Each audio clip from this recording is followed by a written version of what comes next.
Lick my plate! Hey, fellas, back at it again here at Endurance Productions. Going to do a little movie reviewage for you here today.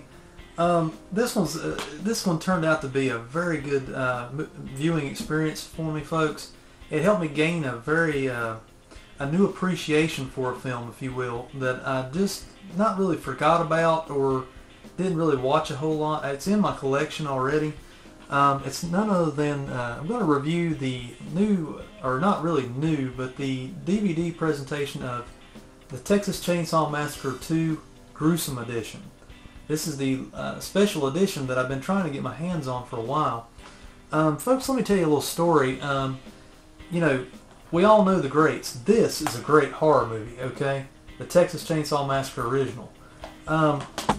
When it came to Texas Chainsaw Massacre 2, when I was getting into first starting to collect horror movies on my DVD collection, this movie came, you know, even whenever it came, let's start there. Whenever it came out back in the mid-'80s there, I remember watching it on video cassette when it came out, expecting, you know, Texas Chainsaw Massacre. And of course, this one was more comedic, had a lot more dark comedy in it, but it had some great special effects by Tom Savini. This movie, I don't really consider it like one of the horror classics in the true sense of the word, but it's up there. It's definitely a good one in the horror genre that everybody needs to have at some point or another, or because mainly this movie, it's just got something. It's just got something there that you just can't deny is just either fun about it or good, and it's weird. Basically, when I got this movie before, I bought the bare bones edition with Dennis Hopper there on the front looking real corny in his big old 10-gallon hat and everything.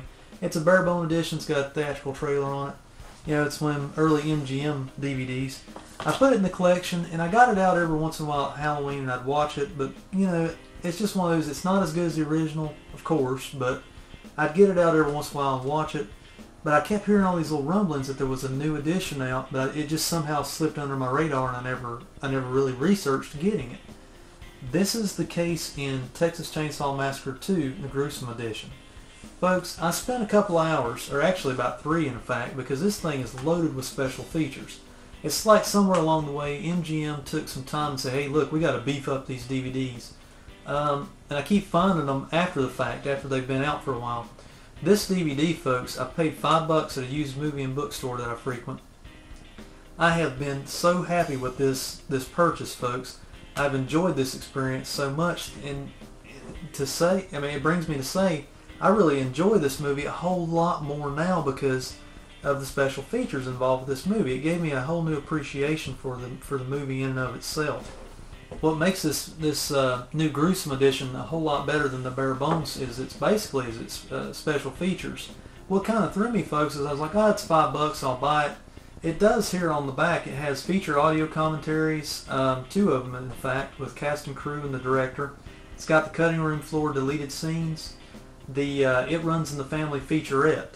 Well, unbeknownst to me, whenever you get in there and start looking at this featurette, so to speak, it's basically a feature-length, multiple-part documentary on the making of this film, and what went into it, what was left out because of MPAA ratings board, all kinds of stuff. I mean, it gives you a lot of insight. This is a special edition done right, folks. I mean, I've dogged the Friday the 13th ones a little bit recently and being kind of light on special features and behind the scenes and having a little bit of filler in them. It's not the case with this one, folks. This one in the behind the scenes documentary, you get interviews from just about the whole cast and crew that are available to be interviewed, and you get their true insight. You feel like they're really speaking from the heart in the special features on this disc. Since I've already ran down the DVD features of this one, folks, I'm going to tell you a little bit about the story.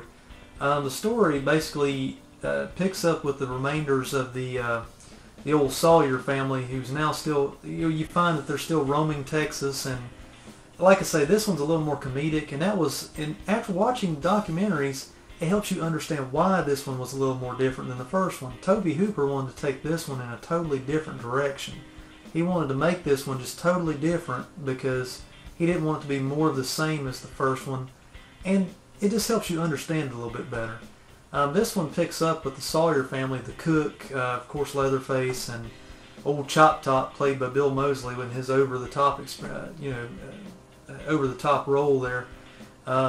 Lick my plate. You know, he's got so many one-liners in the movie that just, it's so off the wall, but you can't help but laugh at it. That's why I've always had this one in the collection.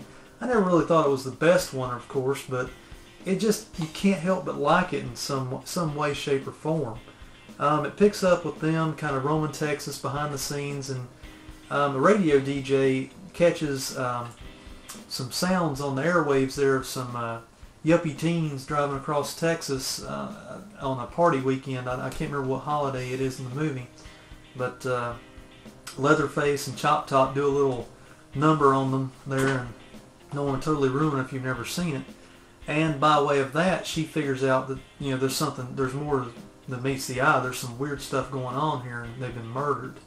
Dennis Hopper comes in as a relative of one of the original kids in the original Texas Chainsaw Massacre, and he plays Texas Ranger Lefty Enright. It's kind of a comical performance all in and of his performance as well, and he just Dennis Hopper turns in one of his usual kind of outlandish roles, and he's got like these double holstered mini chainsaws and a big chainsaw, and him and Leatherface have like a chainsaw sword fight. Oh man, there's too many good scenes to kind of go over them right now, but the basic story is just Lefty Enright and this radio DJ are trying to track down the Sawyer family and put an end to it, and basically they find where they've been hiding underground in an amusement park that's been left for dead, and carnage ensues, folks. There was a lot of deleted scenes in this movie that made things seem a little more, you know, made the movie make a little more sense. They took out a lot of the, not a whole lot, but they took out a few scenes of the Sawyer family going around doing their dirty deeds to get their ingredients for their award-winning chili. I mean, I even laugh when I'm doing this review, folks, because it's just such an off-the-wall movie. But except none other than the Texas Chainsaw Massacre Part 2 Gruesome Edition. If you can find it, folks, this one is a whole lot better than the Bare Bones Edition, and it's worth a few bucks. So go out and get it, watch it, draw your own conclusions, leave your comments below, and I'll see you next time. Take care, folks.